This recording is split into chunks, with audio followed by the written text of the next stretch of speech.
Greetings, visionaries. This is your host, the INFJ visionary. Yeah, I was thinking a bit about the last broadcast and how I was saying how people don't really want to listen to us, and then I'd seen a video from these guys talking about they're talking about all kinds of stuff, a lot of which you probably wouldn't care to hear. It was sort of conspiratorial, or not even conspiratorial. I mean, just historic facts. But anyway, topic for another broadcast or another channel. uh, One thing this one fellow was mentioning is there's an area in the front of our brain that is very much about sensing like how things are and looking for other things that will match it. And when it's in when it gets clicked into place, it pulls in all the other parts of the brain. So essentially what this does, he says, is it creates cognitive dissonance.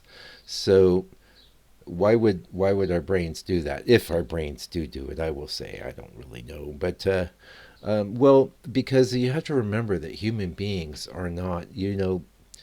I'm a big believer in being an individual, but let's face it, I'm an individual that's a part of something larger than itself and cannot actually function separate from that thing. It's very important to remember that, especially because we can kind of paint ourselves into little corners of our brains. Um, the fact of the matter is that we came from a tribal somewhere in our history, tribal cultures that were not that big, maybe 500 people at most.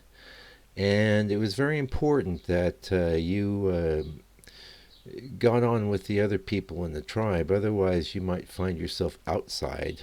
You might find yourself exiled, and you probably wouldn't survive, okay? Especially in some of the colder northern climes and things like that. So, getting to how this ties into INFJness, right? Well, we're getting a lot of emanations and signals from the human unconscious, from the abyss, from wherever it comes from. I can't really define it. I know you probably couldn't either. Uh, and we're picking up a lot, and a lot of it we can trace. We can follow the breadcrumbs of intuitions to a certain point. Go, oh well, this is true because of this and that and the other thing, but sometimes not really. And so we come to our culture and our society with this information, and in a tribal sort of scenario, that probably would have been, as I've said in the past, it would have been the wise person, or the visionary at the edge of the village, right? The person you went to or dragon, as the case may be, when you needed guidance, when you needed to know when to plant or sow, or you needed to know what was wrong with you, or you needed to know a lot of things that didn't fit into the everyday ken of human existence. And this is our function. This is why there's not a lot of us. I don't think the world needs a lot of us, because if you have a lot of us, it's going to be a bit erratic for the most part. Everyone needs to slot in, and we need to slot in as well. That's kind of the point of what I've got to say, is that this extroverted feeling function is there to help us slot in, as well as part of our brain. But keep in mind that sometimes slotting in means believing things that aren't true, and or at least entertaining them. Now, if you weren't like individuated, it wouldn't matter. You'd just be, going along and believing all the stuff the culture does and working within that framework. Even if you are utilizing introvert intuition and getting insights, it doesn't mean that it's going to be able to break through any preconditioned ideas that you have. That's one of the reasons why, and probably the whole second part of this broadcast is going to be about this concept of believing stuff. You really need to back off from it, okay? The things you believe are conditions that, first of all, you have control over. But more importantly, if you're interested in truth, they are going to block and impede that truth from coming to you. For example, any set of facts that you're presented with, um, you can, take in and start working on and comparing to other sets of facts and history and what you think will be the outcomes in the future. But let's say you're bringing in a belief system, you're bringing in moral judgments about the facts. Well, this could very much preclude you from actually understanding the facts. Do you get what I'm saying?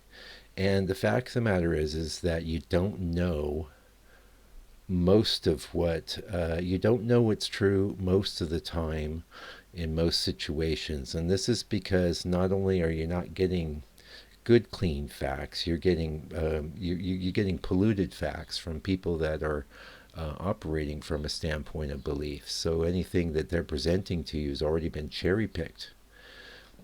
For my part, I know it's a bit uncomfortable not to have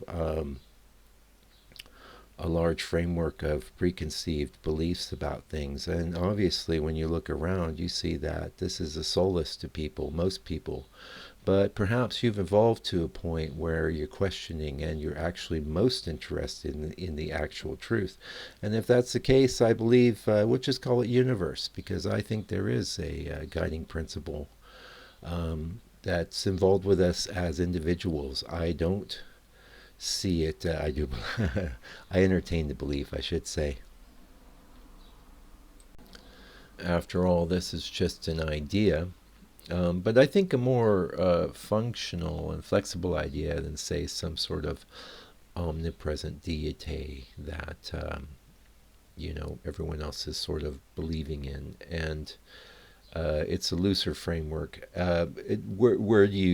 Where do I come up with this idea? Well, synchronicity is one. There's been lots of times where I've been put in the orbit. First of all, I'm a dragon. A lot of people don't want to hang out with me. And I live, on a volcano in a temple, so that's even less people. So when universe puts people in my orbit, it's got to be it's got to be for a reason. Yeah. Talk about believing stuff. But no, I'm saying the evidence, the preponderance of the evidence would point in that direction. That I'm sure maybe this has happened to you. I mean, I uh, I don't know lots of people, but certain times in my life, opportunities have presented themselves to me, even through my meager network. And there's been other times where I felt I should go in a certain direction and would actually even feel physical stimulus that would cause me to pause and reevaluate and move in a different direction. I don't know if any of you have experienced that, but, and I'm not saying that the universe has a plan.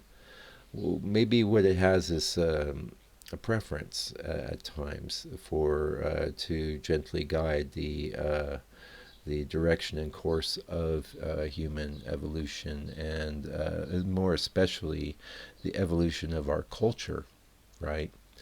So anyway, if this is just facts. There's a lot going on. There's parts of your brain that are going to cause you to go into cognitive dissonance just so you can fit in and slot in. And I think that's useful because you don't want to end up being exiled. On the other hand, if truth is your goal, if you really want to try and get to the truth in spite of all the beliefs that not only that you've taken on, but that were implanted in you deeply by, say, your family and the culture, that you have to extricate. It's a bit of a challenge, but I think it's a worthy challenge. And the last thing I'll say to you here is that that's called philosophy, my friends. And you are going to need to engage with it if you want to have a meaningful existence. Doesn't matter if you're not the smartest person or dragon around. Whatever your capacity is, you need to engage with the facts that you can identify and try and get to the truth. Till they come back, keep on keeping on.